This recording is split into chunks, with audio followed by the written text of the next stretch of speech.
Hello friends, मेरे digital classes में आप लोग का बहुत बहुत फिर से नए सेशन में स्वागत करता हूँ। तो हम हिस्ट्री के मोस्ट इम्पोर्टेंट क्वेश्चन कर रहे थे, जिसमें मैं 50 क्वेश्चन कवर कराया था कल। तो लगभग पिछले क्लासेस को आप लोग नहीं देखें तो देख सकते हैं। सारे क्वेश्चन आपके सिलेबस के हिसाब से क्वेश्चन को तैयार किए हैं। मतलब कोई भी एग्जाम की आप तैयारी कर रहे हैं तो भारत के जीके जो इंडियन जो जीके है, यहाँ से आपके फिक्स पूछना है। यहाँ से आपसे 20 से 25 नंबर आपके हर एग्ज़ाम में सिलेबस में दिया रहता है। तो यहाँ से आप पूरे में से पूरे नंबर तो नहीं बोल सकते, लेकिन आपको 25 में 20 नंबर यहाँ से कवर कर सकते हैं। चलिए सेशन को बढ़ाते हैं आगे। और पहले बार आए हैं तो चैनल को सब्सक्राइब करके रख लीजिएगा ताकि नोटिफिकेशन आप तक पहुँच पाए। तो पिछले क्लासेस को भी देख लीजिएगा ताकि सभी चीज़ आपको पता हो सके। तो चलिए सेशन को स्टार्ट करते हैं और इन 51 क्वेश्चन से हम स्टार्ट करेंगे। तो ये आपका लगभग सभी एग्जाम को कवर कराएगी, चाहे आप छात्रावास अधीक्षक कोई भी स्टेट का हो, चाहे पीएससी का हो, मतलब हर एग्जाम को कवर कराएगा। तो 51 क्वेश्चन है। विजयनगर साम्राज्य की राजधानी कहाँ थी? रायगढ़ थी, हम्पी थी, बीजापुर थी या आपके तंजावुर थी? तो इसका जो करेक्ट आंसर जो हो जाएगा आपका हम्पी करेक्ट आंसर हो जाएगा। हम्पी जो थी, याद रखिएगा, विजयनगर साम्राज्य की राजधानी थी। इसने 14वीं शताब्दी में, याद रखिएगा, लगभग 14वीं शताब्दी में विजयनगर साम्राज्य की राजधानी के रूप में इसको मतलब कार्य किया था। और जो हम्पी है आपका उत्तरी कर्नाटक में आपका स्थित एक सबसे बड़ा शहर है। याद रखें, कर्नाटक में आता है आपका हम्पी। और आपके हम्पी में आपके हिंदू और जैन धर्म का एक प्रसिद्ध तीर्थ स्थल भी यहाँ पे स्थित है। याद रखिए, हम्पी आपके कौन से राज्य में आता है तो ये आपको पता होना चाहिए, आपके कर्नाटक में आता है। तो इसका जो करेक्ट आंसर हो जाएगा बी ऑप्शन करेक्ट आंसर हो जाएगा। अगला क्वेश्चन देखते हैं और एग्जाम में इसको बता देता हूँ। विजयनगर साम्राज्य की राजधानी हम्पी थी और ये आपके कौन से शहर में आता है? कर्नाटक में। कौन से नदी के तट पे बसा हुआ है ये भी आपको याद रखिए। यहाँ से घुमा के क्वेश्चन भी पूछ सकता है। तो आपके तुंगभद्रा, याद रखिएगा, तुंगभद्रा नदी के किनारे आपका ये साम्राज्य बसा हुआ है। तो इसको याद रखिएगा। राज्य पूछे कर्नाटक लेना है, कौन सी नदी के किनारे बसा हुआ है, ये आपके किसी एग्जाम में क्वेश्चन पूछेगा। मेरे को याद नहीं आ रहा, शायद एसएससी में है। तो तुंगभद्रा नदी आपको लेना। अगला क्वेश्चन देखते हैं। पानीपत का प्रथम युद्ध कब हुआ था? बहुत बार ये एग्जाम में क्वेश्चन पूछता है पानीपत का युद्ध करके। तो पानीपत का प्रथम युद्ध कौन से सन में हुआ था? 1526 में, 1527 में, 1556 में, 1761 में। इसका जो करेक्ट आंसर हो जाएगा आपका, करेक्ट आंसर आपका क्या हो जाएगा? 1526 करेक्ट आंसर हो जाएगा। तो 21 अप्रैल, याद रखें, पानीपत की जो पहली लड़ाई है 21 अप्रैल 1526 में, यह आपके दिल्ली के जो सुल्तान थे इब्राहिम लोदी और बाबर के बीच आपके यह युद्ध लड़ा गया था। और बाबर की सेना ने, जो बाबर की जो सेना थी, इब्राहिम के 1 लाख से भी ज़्यादा सैनिकों को इसमें हराया था। और इसी प्रकार जो है आपके पानीपत की जो पहली लड़ाई ने भारत में बहलोल लोदी थे, बहलोल लोदी, इनके द्वारा स्थापित लोदी वंश को इन्होंने समाप्त कर दिया था। इसको याद रखिए कौन से सन में हुआ था? तो आपके 1526 में हुआ था। किसके किसके बीच हुआ था? तो आपके ये आपका दिल्ली के सुल्तान इब्राहिम लोदी और बाबर के बीच लड़ा गया था। तो बाबर के सेना ने इब्राहिम के जो 1 लाख से ज़्यादा सैनिकों को इसको हरा दिया गया। इसके बाद ये आपका पानीपत का दूसरा युद्ध कब हुआ था? तो ये आपका 1556 में, 5 नवंबर 1556 में पानीपत का द्वितीय युद्ध हुआ। तो बैरम खान, अकबर के सेनापति हेमू, जो हेमचंद, शेर शाह सूरी का सेनापति, इस युद्ध में अकबर की यहाँ पे जीत हुई थी। तो इसको याद है, 1556 में आपका सेकंड बार हुआ था। अगर वही मैं बात करूँ पानीपत का जो पहला दूसरा होगा, थर्ड युद्ध कब हुआ था? तो ये आपका 1761 में आपके पानीपत का तीसरा युद्ध हुआ था। याद रखिएगा। ये अब इसमें अहमद अब्दाली को रूहेला जो सरदार नजीमुद्दौला और अवध के नवाब शुजाउद्दौला के सहयोग से प्राप्त हुआ था। तो इसको याद रखिएगा। तो ये आपका 1761 आपका तीसरा युद्ध था और इसमें अब्दाली की सेना मराठा सेना से बड़ी जीत थी। इसको अगला क्वेश्चन देखते हैं। संगम वंश के संस्थापक कौन थे? कृष्णदेव राय, मल्लिकार्जुन, हरिहर और बुक्का अच्युत राय। इसका जो करेक्ट आंसर हो जाएगा आपका सी ऑप्शन करेक्ट आंसर हो जाएगा। संगम वंश के संस्थापक कौन थे? तो हरिहर और बुक्का, ये दोनों भाई थे। याद रखिए। तो विजयनगर साम्राज्य के संगम वंश की स्थापना आपके कौन से सन में? 14वीं शताब्दी में। याद रखिएगा, 14वीं शताब्दी में ये दो भाई थे आपके। हरिहर जो प्रथम और आपके बुक्का राय प्रथम, इनके द्वारा की गई थी। कौन से सन में की गई थी? 1336 में। याद रखिए 1336 में हरिहर प्रथम संगम राजवंश को इन्होंने शासन बनाया था, मतलब इन्होंने शासन किया था, इसको याद रखिएगा। अगला क्वेश्चन देखते हैं पट्टा और काबूलियत की प्रथा किसने शुरू की थी? शिवाजी ने, शेर शाह ने, जहांगीर ने या आपके सिकंदर ने? तो इसका जो करेक्ट आंसर हो जाएगा शेर शाह सूरी करेक्ट आंसर हो जाएगा। तो याद रखिए पट्टा और काबूलियत की जो प्रथा किसने शुरू की थी? तो शेर शाह सूरी ने किया था। शेर शाह सूरी का जन्म कहाँ हुआ था? आपके 1486 में इनका जन्म हुआ था। और भारत में सूरी राजवंश का इनको संस्थापक कहा जाता है। याद रखिए सासाराम बिहार उसके साम्राज्य की राजधानी थी। और उसने ये आपके निपटान के लिए जो रुपये मुद्रा और आपके कृषि उपकरण के रूप में इसको काबूलियत और पट्टा यहाँ पे शुरू किया गया। तो किससे संबंधित है पूछे तो ये आपका कृषि से संबंधित है, तो इसको याद रखिएगा। अगला क्वेश्चन देखते हैं घाघरा का युद्ध किसके बीच लड़े? जितने भी युद्ध मैं बताया हूँ सभी आपके एग्जाम में प्रीवियस ईयर में क्वेश्चन पूछे, मतलब कोई भी क्वेश्चन पेपर उठा के कोई सा भी एग्जाम आप देख सकते हैं। जितना मैं लड़ाई लिया हूँ ये सभी क्वेश्चन आपके लिए गए हैं हर एग्जाम में।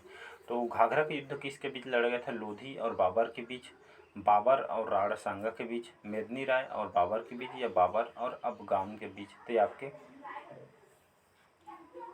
आपके घाघरा का युद्ध जो आपके अफगानों ने यहाँ पे इब्राहिम लोदी के भाई महमूद लोदी जो दिल्ली सल्तनत के थे, इनके नेतृत्व में बिहार पर अधिकार कर लिया। और आपके बाबर नुसरत शाह जो बंगाल के सल्तनत के लिए एकमात्र विरोधी मतलब ये थे। और इन्होंने बाबर ने 6 मई, याद रखिए बाबर ने 6 मई 1529, याद रखिए 6 मई 1529 को बंगाल और बिहार के संयुक्त सेना को यहाँ पे घाघरा के युद्ध में कुचल डाला था। याद रखिए बंगाल और बिहार के संयुक्त यहाँ पे बिहार के संयुक्त सेना को घाघरा में इन्होंने कुचल डाला था, इसको याद रखिए। तो आपका किसके बीच लड़त है? तो आपके लोदी और बाबर के बीच लड़ गया था 1529 में, इसको याद रखिएगा। अगला क्वेश्चन देखते हैं दक्षिण भारत से धार्मिक आंदोलन को उत्तर भारत में किसने लाया था या किसके द्वारा इसको लाया गया था? रामानुज, रामानंद, निम्बकाचार्य या आपके कबीर जी के द्वारा? इसका जो करेक्ट आंसर हो जाएगा रामानंद करेक्ट आंसर हो जाएगा, बी ऑप्शन याद रखिएगा। तो 12वीं शताब्दी के स्टार्ट या प्रारंभ में रामानंद द्वारा यह आंदोलन दक्षिण भारत से उत्तर भारत इनके द्वारा लाया था। इस आंदोलन को जो चैतन्य महाप्रभु, नामदेव, इनके साथ तुकाराम, जयदेव ने इस अधिक यहाँ पर इनके द्वारा मुखरता प्रदान की गई थी। और भक्ति आंदोलन का उद्देश्य था जो आपके हिंदू धर्म और यहाँ पे जो सुधार जितने भी समाज सुधारक थे और ये आपके इस्लाम और हिंदू धर्म में समन्वय स्थापित करना, मतलब सबके बीच आपके सब बराबर यहाँ पे ये धर्म के बारे में इसको मतलब बराबर रखना है, ऐसा करके स्थापित करना था। तो इसको याद रखिए रामानंद करेक्ट आंसर हो जाए। अगला क्वेश्चन देखते हैं मुगल काल में तांबे के सिक्के क्या कहलाते थे? रुपये, टका, डैम, ये आपका डैम नहीं या शमसी, ये डैम नहीं आपका, ये आपका दाम है, याद रखिएगा। तो मुगल काल में तांबे के सिक्के आपका दाम कहलाता था, याद रखिएगा। तो इसको याद रखिए रुपया आपका था, ये आपका चांदी था उस समय, तो इसको याद रखिएगा। तो इसका सी ऑप्शन दाम हो जाएगा। अगला क्वेश्चन हमारा गुरु नानक देव ने किसके शासनकाल में सिख धर्म की स्थापना की थी? हुमायूं के, फिरोज शाह, सिकंदर लोदी या डी है आपके औरंगजेब? इसके जो करेक्ट आंसर हो जाएगा सिकंदर लोदी, याद रखिएगा। तो गुरु नानक देव ने जो सिकंदर लोदी इनका जो शासनकाल चल रहा था उस समय, तो इनके शासनकाल में सिख धर्म की स्थापना की थी। किसके द्वारा की गई थी? ये बहुत बार एग्जाम में क्वेश्चन पूछा गया है। तो गुरु अर्जुन, याद रखिएगा, गुरु अर्जुन देव के द्वारा ये आपकी स्थापना ये आपके सिख धर्म के पांचों धर्म गुरु है गुरु अर्जुन देव। तो इनके समय में सिख धर्म पूरी तरह से स्थापित हो चुका था। तो इसको याद रखिए। इनको सिखों और आदि ग्रंथ नामक ग्रंथ का इनको संकलन भी इनके द्वारा किया गया था, तो इसको याद रखिएगा। अगला क्वेश्चन देखते हैं राजा अकबर के संरक्षक कौन था? आसम खान, बैरम खान, मान सिंह या आपका मुबारक खान?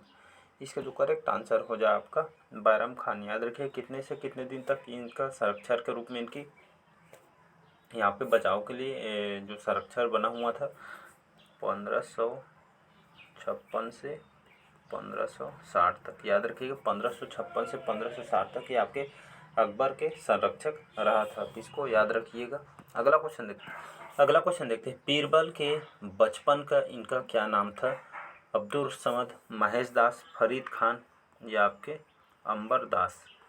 तो बीरबल के बचपन का इनका नाम था आपका महेश दास, याद रखिएगा। बीरबल बहुत बुद्धिमान था, इनके बचपन का नाम महेश दास के किसके शासनकाल में आपका रहता था? ये नवरत्नों में से इनको एक माना जाता था। तो शाहजहाँ जो अकबर के नवरत्नों में एक बीरबल का नाम महेश दास था, इसको याद रखिए। शाहजहाँ अकबर के आपके नवरत्नों में से एक इनको कहा जाता है। अगला क्वेश्चन देखते हैं, 1656 में शिवाजी ने अपनी राजधानी कहाँ बनाई थी? रायगढ़ को, जयपुर को, गोलकुंडा को या देवगांव को? तो 1656 में शिवाजी ने अपनी राजधानी रायगढ़ को, जो वर्तमान में आपका महाराष्ट्र राज्य में आता है, इसको याद रखिए। तो 1656 में शिवाजी ने अपनी राजधानी महाराष्ट्र के रायगढ़ को बनाई थी। तो छत्रपति शिवाजी इनको कहा जाता है। तो महाराष्ट्र के अंतर्गत जो आने वाला जो आपका जिला है रायगढ़, तो अपनी राजधानी के रूप में इनके द्वारा बनाया गया था, इसको याद रखिए। 1674 में इन्होंने छत्रपति ने ये आपके ताज इन्होंने पहनी थी, तो इसको याद रखें। तब रायगढ़ को उन्होंने अपनी राजधानी बनाई थी। अगला क्वेश्चन देखते हैं, दिल्ली पर आक्रमण करने वाला प्रथम मराठा राजा कौन था? तो आपका बाजीराव प्रथम, बाजीराव द्वितीय, बालाजी या आपके संभाजी? इसके जो करेक्ट आंसर हो जाएगा आपका बाजीराव प्रथम करेक्ट आंसर हो जाएगा, तो इसका याद रखिएगा। तो बाजीराव प्रथम इसका करेक्ट आंसर हो जाएगा। तो इन्होंने दिल्ली पर सबसे पहले आक्रमण करने वाला एक प्रथम मराठा राजा है, तो इसको याद रखिएगा। यहाँ पे इनको पेशवा बाजीराव भी कहा जाता है। इन्होंने 1720 से 1740 ईस्वी में इन्होंने दक्कन जो आपके गुजरात और मालवा के इन्होंने जीत लिया था, और इन्होंने जो आपके इन प्रांतों में मराठों को चौथा और सरदेश मुखी वसूलने का अधिकार प्राप्त हुआ था, एक प्रकार का कर है, तो इनके द्वारा वसूला जाता था। अगला क्वेश्चन है, निम्नलिखित किस मुगल शासक ने दक्षिणी राज्य जिसमें आपका बीजापुर और गोलकुंडा को जीता था? तो कौन सा मुगल शासक था? तो अकबर, शाहजहाँ, औरंगजेब या मोहम्मद शाह? इसके जो करेक्ट आंसर हो जाएगा औरंगजेब, याद रखिएगा। एक मुगल शासक था, इन्होंने दक्षिणी जो राज्य जैसे आपका बीजापुर, गोलकुंडा, इनके द्वारा आपका जीता हुआ था, इसके द्वारा औरंगजेब के द्वारा, इसको याद रखिएगा। और मुगल शासक औरंगजेब ने बीजापुर और गोलकुंडा को अपने अधीन अपने समक्ष कर लिया था, तो इसको याद है कि आपके बीजापुर, गोलकुंडा वगैरह ये सभी आपके तेलंगाना राज्य के अंतर्गत, ये आपके हैदराबाद के पश्चिमी भाग में आपका स्थित है, तो इसको याद रखिएगा। अगला क्वेश्चन देखते हैं यहाँ पे, दीन ए इलाही धर्म के संस्थापक कौन थे? एक तरह का ये धार्मिक से संबंधित है दीन ए इलाही। इसके संस्थापक कौन है या किसके द्वारा इसकी स्थापना किया गया था?